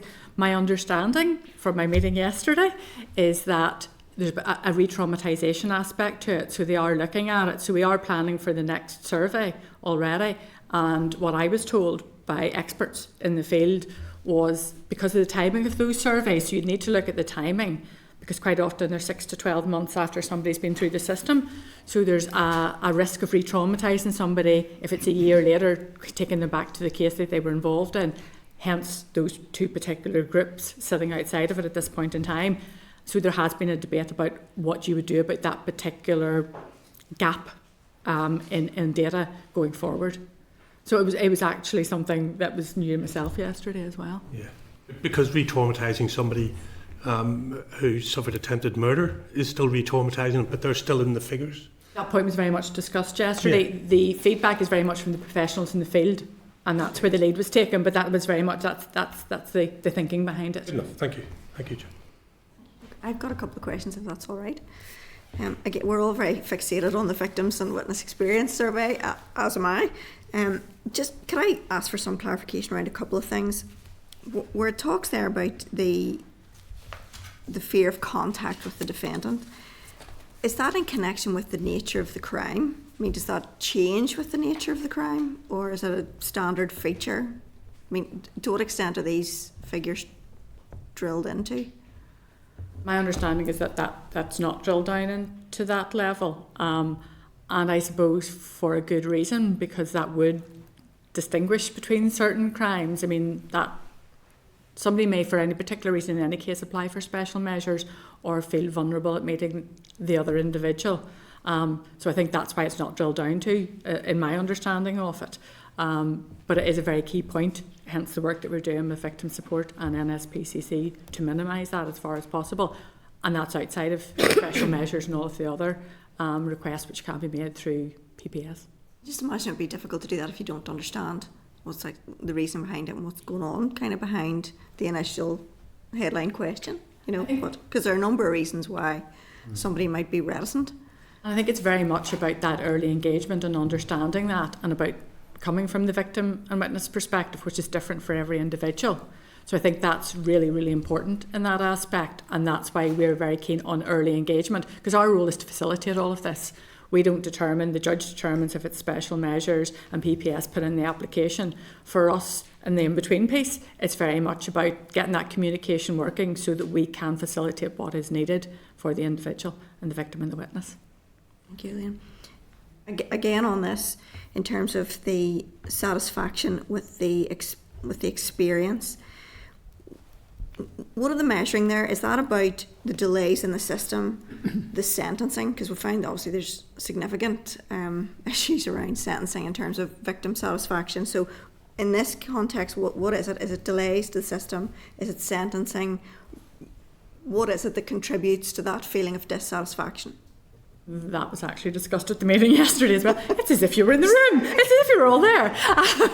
And that very point was asked by all of the victims' champions who were in the room. And is that wider dissatisfaction in a general sense? And that was our sense of, well, how do we know what's creating that? And that question has been asked. Yeah, so it is as if you were there yesterday. But no, that we did ask that question because at the moment it is just that open question.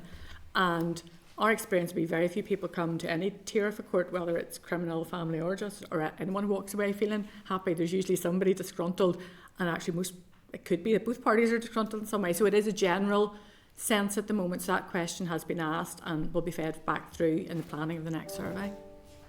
This is a very straightforward one. Are you guys still involved in summons serving? The summons servers are part of the process of the court, yes. Right, okay, and issues there in terms of safety, resources, all of those things? We don't actually serve it's the PSNI physically serve. But we have the summons server service through the court. So if it's a court summons service, is that what you're talking about? Our summons, yeah, the because summons service through I the thought court? there was a stage at which the court service attempts to serve the summons, and in circumstances where they're unable to do it, then the PSNI takes that up. That's correct, yeah. So I suppose what I'm asking there is, to the extent that you're involved, what issues have arisen around that? There had been in the past. There had been a resourcing issue, and there was a competition run pre-COVID or after. Literally, it's in around just before COVID or just after COVID. So there are sufficient summons servers across all of the court areas at the moment. Lovely, thank you. Two more, and then I'm finished, and we'll move on, as Justin has indicated. So, can I just establish with regard to the estate strategy and the very challenging budgetary circumstances around the Department of Justice, what assessment have you made as to what can progress? This is building on Sinead's question. What can progress? What can't progress?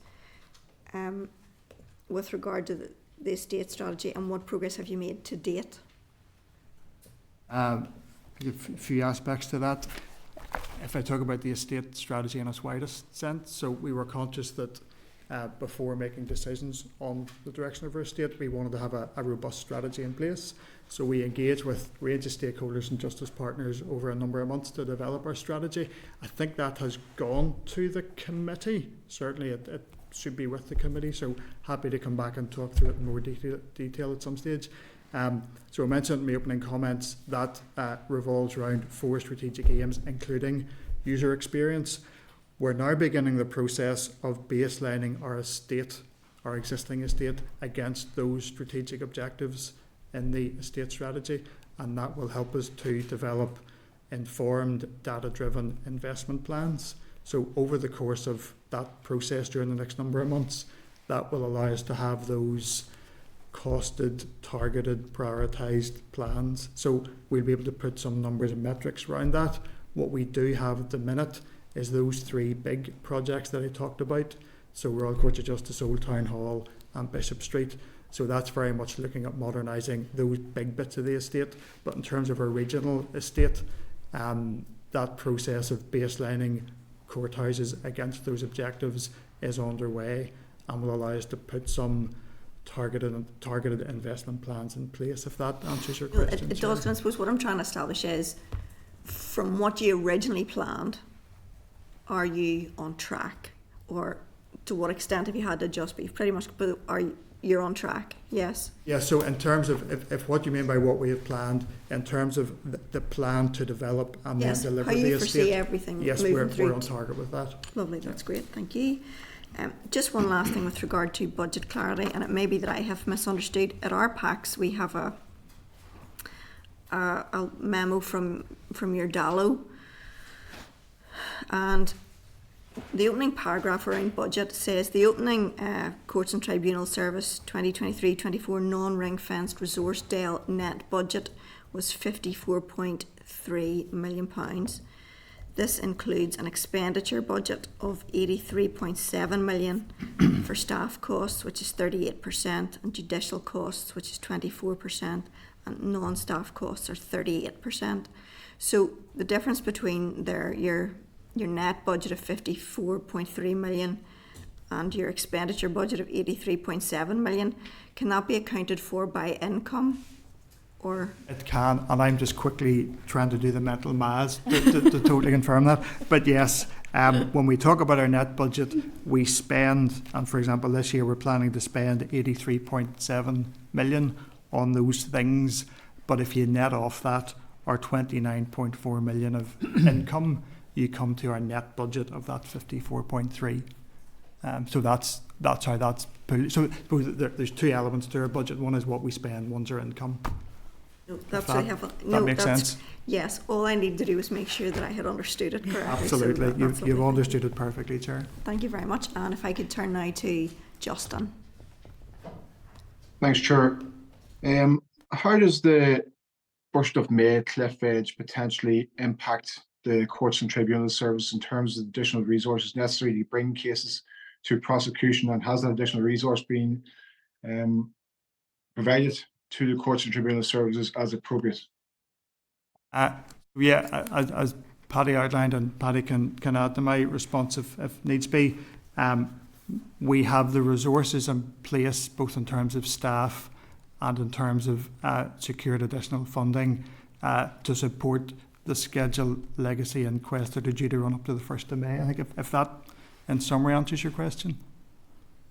I know there's a bottleneck of cases where they're trying to get cases through to prosecution that are imminent before that cliff edge, 1st of May, of course, and if they don't go through before that date, then they're dead, which is sad. It's the sad reflection on our justice system here.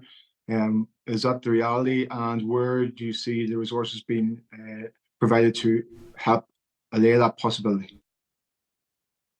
So I suppose the piece that comes before a case is listed in court isn't, I suppose, ours to comment on.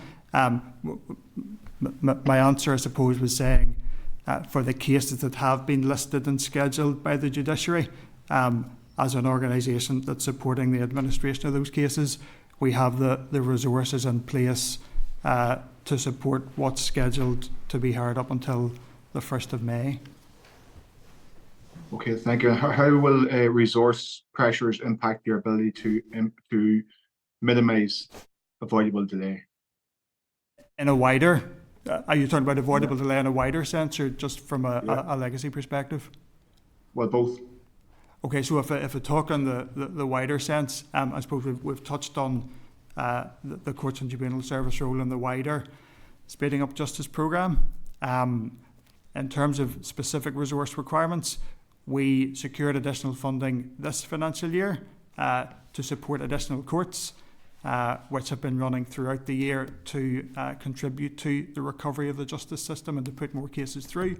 And similarly, as we're planning for next year's budget, and I mentioned the pressure that we have, part of that pressure relates to additional funding that will be required to continue to support those additional cases through the system going into next year. So from that perspective, we are engaging closely with the department, and we hopefully will be able to continue with those additional cases. Thank you, folks. Thank you, Chair. Thank you. Does anybody have anything else that they want to follow up on? No, everybody's satisfied. That's lovely.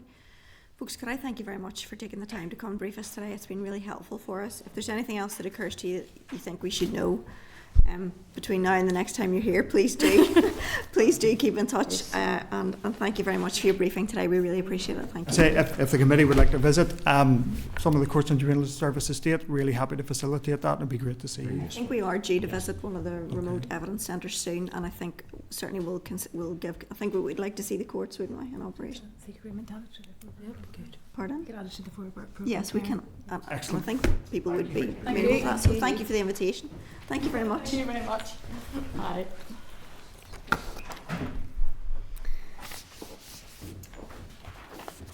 Thank you, everybody. We're now ahead of schedule. Right. So that takes us to agenda item 6, which is the budget. Year 24-25, and the Department of Justice response to the to the Department of Finance. So that's at page 127 of your pack. So you'll see, members, the Department has provided the Committee with a copy of its return to the Department of Finance, providing its resource and capital requirements in relation to the budget 2024-25. The return emphasises that a flat cash budget would mean the Department will begin the financial year with inescapable pressures of £444 million. And the memo further details a number of those pressures and highlights them to the committee during our discussions with officials so far, and other issues that are likely to be raised with us over the coming weeks. That is an eye-watering amount and frightening, frankly. Do members wish to note this information, or is there any further clarification that you would like at this stage? I mean, is there anything we can do? Chair, yes. Sorry, it's been a long day for me. Stuart, go ahead. Chair, thank you. Yes, I think in the 5 weeks that we've been meeting, that's been the recurring theme from all of the officials that have presented to us. Serious underfunding across the department, and while clearly the committee could write, and it's a case of wouldn't we do it anyway? Of course we would, to reflect on that, on the budget situation that's been presented to us. But I think it is probably worth our writing to both to the department to say that we, having listened to your officials, we clearly understand why you're presenting this to us, and I think it's appropriate that we should be writing to the Finance Minister as well to highlight the recurring themes that are coming through from officials that have done an incredible amount of work over the last number of years to work within highly constrained budgets. And I mean, we've heard even more of it today. So that's my proposal, is that we do write to the department to say we understand your pain, and to write to the Finance Minister to say that a recurring theme has been from officials that have been coming to us. Yeah, I suppose the advantage I'm on finance and justice. So we had a briefing yesterday by the Finance Minister, and obviously it's a concern across the board. Yes. And I suppose they do want to get to a position, the executive overall, of policy-based budgets, which I think would be, because I think the emerging thing is the low-hanging fruit, which is often tackling inequality, poverty, the community and voluntary sector are the things that normally get the chop in terms of statutory provision and none. So I think there's a concern there overall, and encouraging that we need to get to that position of a policy-based budget. I think there's some implications of even moving to multi-annual funding, and obviously that would help stabilise to an extent, but the difficulties with the Westminster election now and the spending review cycles, we have to align to those, the comprehensive spending review, and that may, it's just when that will happen. So I think even trying to get some advice around that. I think the needs-based element in terms of our budget overall is a big concern, and particularly where, I mean, obviously the Fiscal Council has done work, so I think it's just reflecting in terms of the impact that's had on justice, but that actually that needs-based formula, the 124 figure at the minute, doesn't include security issue, those additional perspectives that you would have here and you wouldn't have in Wales or England, for example. So it's maybe adding that to the letter to say, that needs-based needs to include these things, because obviously that it is having a big implication. But I also think even when we're, with the department as well, is again just emphasise, and I mean, I know the big thing is when you take out policing and staff costs overall, it leaves you with very little. But that shouldn't be a case either, that you just, then the cut should be felt more harshest at the other 10%. And I'm not saying that is always the case, but it is just maybe when we're writing to make sure that we are doing all that we can in this wider circumstances that we're in, that we do try and protect some of the, particularly the preventative work and the intervention work as well. So, but yeah, it's a concerning situation at the minute. There's no doubt about that. And I think though it's how we can all work, even higher in terms of raising that with the British government in terms of the underfunding and that aspect of need, making sure that it actually does reflect the need here, and obviously those costs around justice issues aren't reflected at the minute, so making sure they're included. No, and I think the fear here is that the Department of the justice system, ends up picking up the pressures whenever other people can't meet the demand. So people are being put through the justice system who really should be going through the health system.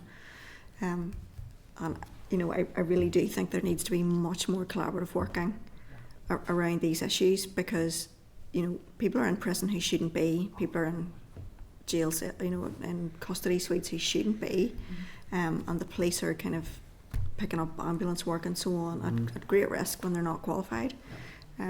There is a massive amount of work that should be done around right person, right care. But no doubt we'll get to that in due course. But yes, so the proposal is that we would write to the Department of Justice indicating that we understand, we accept, we concur. We also write to the Department of Finance expressing some concern about the justice system and the funding of same and the services that would need to be cut, because I think the Minister's been very clear, and I think it's becoming abundant as we meet the services that, you'll excuse the pun in the circumstances, but the choices here are to rob Peter to pay Paul, and that's no way to run a department or run the justice system. It can't continue like that, and to look at the needs-based issues and what degree of flexibility there is, because with the department having 5% that it can move around, that's not ideal for any set of circumstances. So are members content that we do that then? Yes, the proposal's there. Is that a reasonable summary of where we are? Yeah, I think just to add with writing to the Minister in terms of trying to protect where you can some of that preventative work and spend. Recognising obviously the constraints with some of that, but just to raise that as well. Deirdre made that maybe we should be looking at a budget system that's not 1 year, that's multi-year. Add that on too. Yeah. I think that's in everybody's interest, and particularly the community sector. And Amanda, I'm familiar with the issue about securing mortgages and so on in the community and voluntary sector, and was a bit taken aback to hear about it in the probation service. Yes. To be honest, you don't envisage that people are going to spend 6 months of the year doing their job and the other 6 months trying to source funding for their job. So that's not ideal. I think we can do that. Justin, do you want in again, or is your hand up from previously? Yeah, sure. Very quickly, is it appropriate to talk about some of the figures in our pack? In what sense? What would you like to talk about? Do you mean in terms of the letter, Justin? Yeah.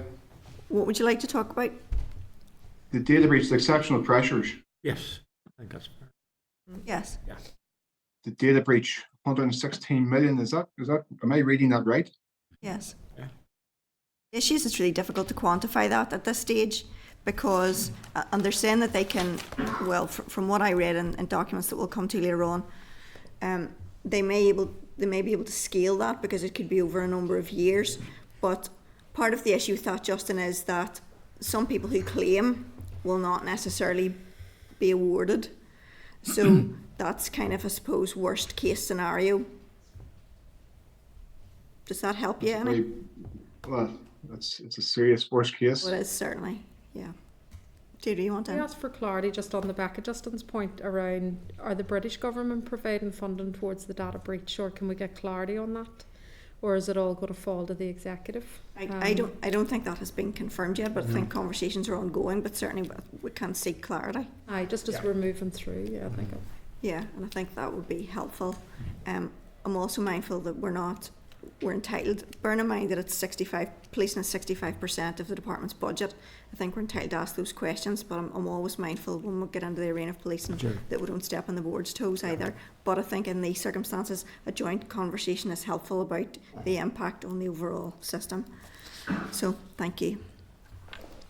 So we'll include that in your all. Everybody's Just on one final thing, just and obviously just in looking at the budget, with regard to their transformation bids that they would have submitted, particularly around, as we're continuously hearing, around mental health and obviously drug addiction and stuff, but for, as was mentioned, young people, but it's across the board, I think, for all age groups. So is it something maybe we could just emphasise within our letter to the Minister?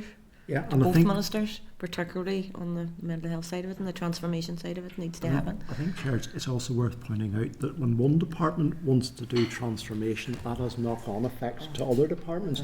You can transform as much as you like inside the Department of Justice, and we've seen that that has positive outcomes.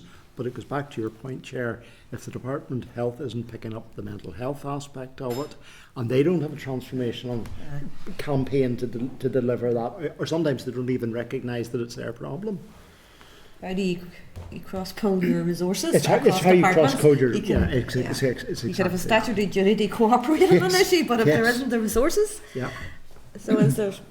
And that's why I think collaboration and information sharing, and even the points at which they don't share information with each other, folly, duplication, all of those things where there's not the money to spare for silo working anymore. And I was at a briefing recently about the Tackling Part Autism programme. That one subject alone has something like 60 strategies that feed into that subject matter. 60 strategies alone on one subject area, which does beg the question of joined up working and whether or not the outcomes based methodology in terms of the PFG is working. There's 60 strategies for one subject. I mean, it's just astonishing, and I think much more can be done in these areas to avoid duplication. And a lot of money could be saved in terms of duplication of work and duplication of strategy. So, right, I think we're all agreed on that. There's consent all across the board on the issues. We've put the word to rights on that one. So let's move to item 7, which is injury on duty and proposals for a consultation. So that's at page 183 to 185 of your pack.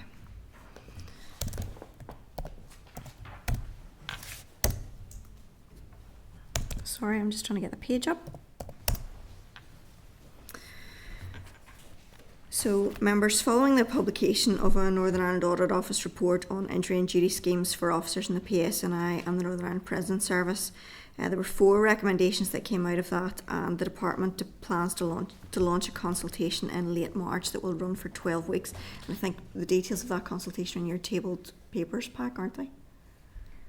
Yes. Yeah. Right, so the plan is for the consultation to include all relevant policing stakeholders in an effort to help to determine the required changes to legislation in line with the Audit Office recommendations. So the department is going to present the results to the committee when the consultation closes.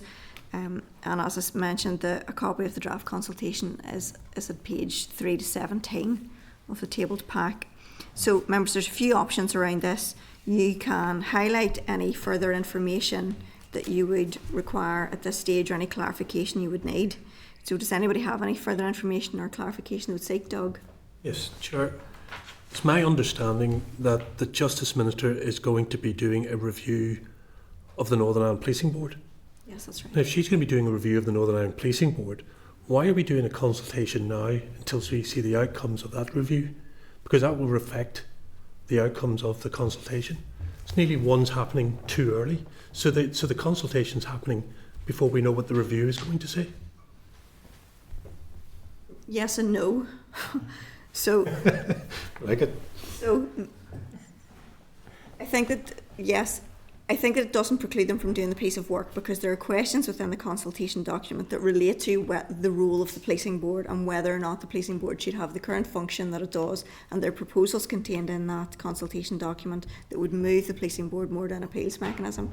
As it currently stands, the policing board makes decisions, and ultimately the policing board members are not medical experts. They get a recommendation from the doctors, and it's very difficult to step away from that position. So I still think, Doug, that there are reasons why that element of work could progress in parallel with the review of the policing board, and then the findings can come together to form probably a reasonable outcome. And I kind of get that, but there's also a legal case.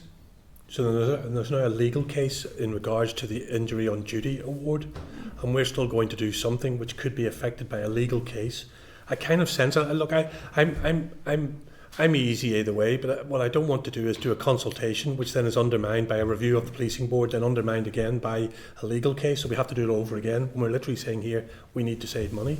Is there merit in asking for them to delay the consultation? I'm not taken either way, to be honest with you. But I just want to raise that issue. If there's a legal case sitting pending, possibly as well. Well, I think there's merit in writing to the department, yes, to seek clarification on what cognizance they've given to the two circumstances that you raised, Doug, and establish what whether they've borne that in mind, and so on. Because the legal case is directly in response to the point you made about the policing board. This is a policing board legal case, and it's about the regulations which govern it now, and it's challenging that they're not actually adhering to them. So and the policing board's in a very difficult situation because they are at the mercy of medical practitioners, and it's proven inordinately difficult. Actually, the policing board went out 3 times to try and get doctors who would perform the process, and were unable to do that. So there's a lot of duplication between the police's doctor, the policing board's doctor, and the appeal doctor. So look, it's a very difficult situation for all concerned, and to be honest, nobody's clear that the policing board is the right place for that responsibility to sit. So I say that as a former member of that body. As you would know, having been on the policing board, I did say, I think on 3 separate occasions in 3 different meetings, that I didn't think that we were qualified to make that decision, and abstained actually in the voting. So Doug's right. Yeah, and I mean, certainly it was raised in question time too. Yeah. I think that there's no problem with us writing to the department to seek clarity on the position with those, and whether or not they took cognizance of them, and what their thinking is around proceeding whilst those cases are pending and there's a review pending. Everybody happy enough with that? I'm more than happy, Chair. I mean, the timings are quite tight. If they're going to start at the end of March, a consultation, and once they've started it, they're going to have to go the whole hog. So. I mean, ultimately the decision's going to be theirs, but absolutely. I think we can flag up we're slightly concerned about this. It's on our radar. An urgent response. Yes, we can ask for an urgent response. All right. So in the meantime, then back to the consultation, so we can seek clarity around those issues. However, are you content to note the results when they come in, or do you wish to submit comments? I mean, honestly, on that one, I think our parties are likely to submit responses. When it comes in, whether or not we could get an agreed approach, I'm not sure, but is everybody content then to just leave it to our parties to make submissions, and then we'll review when they come out? Lovely, thank you. All right, agenda item 8, which is legal aid for pilot to fast-track serious sexual offence cases involving children under 16. Again, there's a proposal to consult on draft ministerial direction. So that's at pages 187 to 190 of your meeting pack. So again, the department plans to launch a targeted consultation on a draft ministerial direction to ensure that appropriate temporary legal aid arrangements are in place for a pilot scheme to fast-track serious sexual offences cases involving children under 16 years of age. So again, members, does anybody have any information or clarification they want to seek? No? Right. Welcome. Do you wish to submit, or do you want to just wait until the responses are received? Just go with the previous arrangement of response. Yeah. Let's see what the responses say. David, do you want in on this? Just probably twinning, because the issue of legal aid coming up, so it's probably more information on the wider stuff around payment schedules and what way that would impact with this pilot, particularly around civil legal aid that come up last week, you know, the delays and stuff in payments, and what impacts around this pilot for this area of work. And also, could we ask in terms of, will there be an independent review of civil legal aid? I'm probably just tagging it onto this, what has nothing to do with it, but just could we ask the department just for some additional info at this point? Yeah, I think part of this involves I think part of the consultation is around speed of payment. Yeah. What was your other issue? Just around the issue in terms of, there's obviously a review, an independent review going on. The Burgess review, yes. So is there one planned for the civil end of legal aid? Yeah, I think we can ask that separately. Could we ask maybe that? Not. Yeah, we'll ask that separately, and maybe not in the back of the consultation. No, consultation. I'm happy with the way you're proposing. All right. Members agree, Jess? Agreed. Great, thank you. So agenda item 9, which is Police Pensions Remedial Service Amendment Regulations 2024, and proposals for a targeted consultation again. So that's at page 192 to 216 of your meeting pack. So, as I've said, the Department plans to launch an 8-week targeted consultation on these regulations.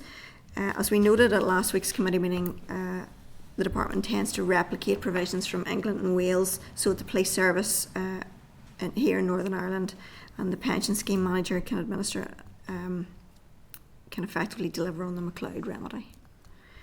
So, as before, does anybody require any clarification or further information? Are you content to await responses? Thank you. The forward work programme then is the next agenda item. It's agenda item 10. It's at pages 218 to 222 of your meeting pack and covers March to May 2024. Could I ask you to note that programme, and also that the committee will, as we discussed earlier, will visit the Remote Evidence Centre in Belfast on the 18th of April at 2 p.m. Could I ask you at your earliest convenience to advise committee staff as to whether or not you'll be in attendance at that? Yes, unless there's anything else you want to raise, could you note that document? Members content. Deirdre, you're looking at me. Have you a question? No, you're not. Noted. Yeah. Right. I was actually going to just ask the location, but I'm sure you'll send that out anyway. We'll send that out, I think, in due course, but it's Belfast City Centre. Yeah, no, that's sound. Thank you. That's sound for me. Right, so members are noting the work programme. Agenda item 11, which is correspondence. So there's a correspondence memo and 7 items of correspondence at pages 223 to 286 of your meeting pack. I'll draw your attention to one of the items, and then you'll have an opportunity to comment on any other items of correspondence in which you have a particular interest. So I'm going to draw your attention to item 5, which is at page 241 to 254. The committee wrote to the Department of Justice after the briefing from the Permanent Secretary at the first committee meeting to follow up on a number of issues. You'll be aware of that. We agreed that letter. So this is the response then from the Department, which provides further information on issues including key priorities and the legislative programme, departmental vacancies, cross-departmental work, the use of body scanners in prisons, and the proposed content of the Modernisation of Justice Bill. At last week's meeting, you'll remember that we highlighted a number of concerns around the Department's proposal to bring provisions on live links by way of amendment at consideration stage. You'll see from this letter that there's a total of 4 areas where provisions will be brought forward by amendment at this stage of the bill's passage. Again, that's unusual. And this bill, by the looks of it, is going to be a mammoth bill and a huge piece of work. So, it's not ideal to have 4 significant items being brought forward at that consideration stage. So I would ask your agreement to note the item and to seek procedural advice from the Assembly's Bill Office on the implications of the Department introducing significant provisions to a bill in this way. So are members content? Do you want Yeah, but also the same as last week around, because it would be concerning that you wouldn't be able to scrutinise, and as you say, it's a massive piece of work that's probably coming to us before summer. But just around where they had or I think Naomi at question time, was it, or something during the week, had indicated to give early sight. Yes. If there's circumstances where these things can't be brought in at the first phase. So is there a commitment to do that for all 4 then? If we can't, preferably we want it in when the bill's being presented. But if not, to get early sight. And I suppose my only concern is around getting early sight of a policy development may be different to what you see at consideration stage. So, just trying to get as much information then around that as well, I think would be useful. There are a number of fears. I think if it would be okay with you, if we could hold off on asking about the advice first. Well, yes, okay. Because if they indicate, you'll get sight of it, I'm still not sure that addresses our issue, which is what we might get sight of and what actually appears as an amendment is a different thing. Then there's also the issue as to whether or not those amendments would be accepted at all, if they're not in the scope of the bill or whatever. So I think there are a number of things there we need to tease out, and we're probably better if members are agreed to let's get all the information and advice from the Bill Office, and then we can formulate a series of questions and put to the Department and see what way we can work together to find a resolution to this, because I don't think it's ideal from anybody's perspective really. So are members content with that approach then? thank you for that. I assume, Chair, therefore, the advice that we're seeking from the Bill Office is just exactly what the protocols and arrangements would be about, what the department is proposing, and how, as a committee, we can best deliver our scrutiny role. I think that's part of it, Stuart, but I think that there are other implications. I mean, I'll ask the clerk to speak to this, but there are other issues around the establishment of precedent in the Assembly. And you'll appreciate this is not, yes it is, and you'll appreciate these are 4 substantive items that are going to be brought at consideration stage, and I don't think it's not ideal for the Minister, it's not ideal for the committee, but more than that, I'm not clear that it's ideal for the Assembly, that other ministers then could adopt this approach where they bring forward significant amendments that haven't been included in a consultation process. So look, let's get advice from the Bill Office. We'll see what they say. We'll probe it a bit, and then we'll see where that leaves us and how we decide to take it forward. Is there anything you want to add, Caroline? Yeah, and just I would expect the Bill Office to advise on procedural aspects, risks of this approach. For example, that you wouldn't be able to amend those provisions. You know, you need a line and a page number for the committee to table amendments and so on. May not be selected by the Speaker and so on, some of those risks around it, and also about the call for evidence and making sure that stakeholders are able to have full sight of the wording. The actual words are obviously very important, and I expect the Bill Office may also highlight what options the committee would have, you know, for example, taking a longer committee stage, you know, waiting for the full sight, or for going ahead, so outlining options then that the committee can consider and then decide on a way forward. All right. Thank you for that. Let me see where I am in this. All right. So does anybody have anything else on the substantive pack in terms of correspondence? No? Okay, well then if I can refer you then to item 11.9 and 10 on pages 19 to 28 of the tabled pack. So an item of correspondence has been received from Barry MacDonald, KC, regarding the ongoing issue of legal proceedings in respect of properties at Victoria Square.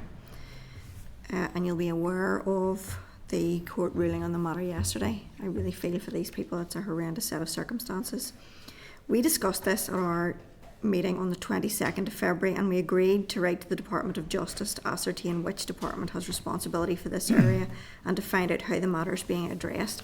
We also wrote at that time to the Executive Office to bring it to their attention, and the head of the Civil Service to indicate, look, these people have been bounced from pillar to post. It would be incredibly helpful if somebody would make a decision as to where the responsibility lies.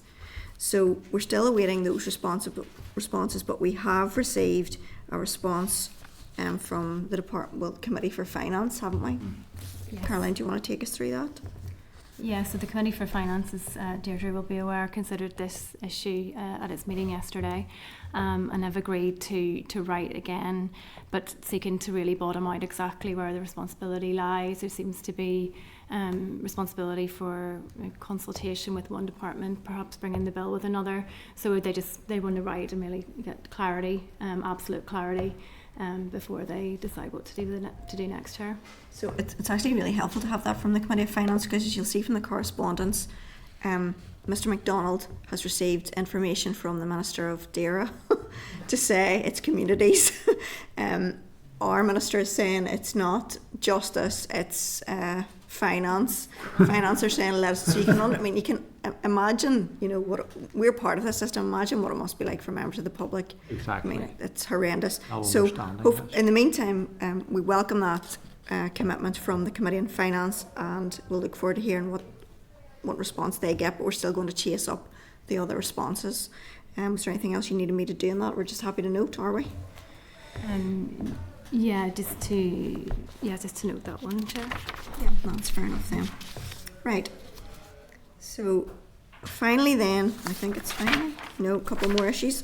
On pages 29 and 30 of your table pack, at item 11.11, you'll see the Minister of Justice has written to the committee to advise that the Prison Service has launched a new online booking system, which is the first of its kind in the UK. Look, this is really welcome. There have been huge issues with resources and people being able to make appointments. There were at one stage there were 2 people to answer the phone, and bearing in mind the numbers of prison population, I mean, that's very difficult. So This is a first. They are ahead of the game, and I would like to congratulate the prison service on this approach. It's keeping them up to date, and they're ahead of the rest of the UK, which is welcome. So well done to the prison service on that. Members content to note? Yes. Thank you. Agenda item 12 is chairperson's business. So the deputy chairperson and I held a meeting with the Lady Chief Justice, Dame Siobhan Keegan, on Tuesday of this week. To give you a brief overview of the meeting, we discussed backlog and delay. We discussed entry into the profession. We discussed premises and estate strategy, the number of and support for the judges. We discussed sentencing and the impact on public confidence, including actually animal cruelty issues, which was important because sometimes that doesn't reach the Lady Chief Justice's ears. And we discussed remand and rehabilitation. It was a really constructive discussion. We hope that she'll bring forward some of these issues when she comes to brief the committee. But are you satisfied, Jude? That gives a reasonable overview of the conversation. Are members happy enough to note that? And we look forward to hearing from the Lady Chief Justice next week, and we can pursue some of these issues with her. Does any member have any other business? No? Well then, the date and time and place of the next committee meeting will be here on the 21st of March at 2 p.m. Members, please note next week is a mammoth agenda. We are receiving 3 sets of evidence. So, sleeping bags at the ready. Let's try and keep things concise. And could I thank you very much for agreeing to have today's meeting at 1:30. I'm very grateful to you for that. Thank you very much, and see you all next week. Meeting adjourned. Thank you. Committee Room 30, Sound.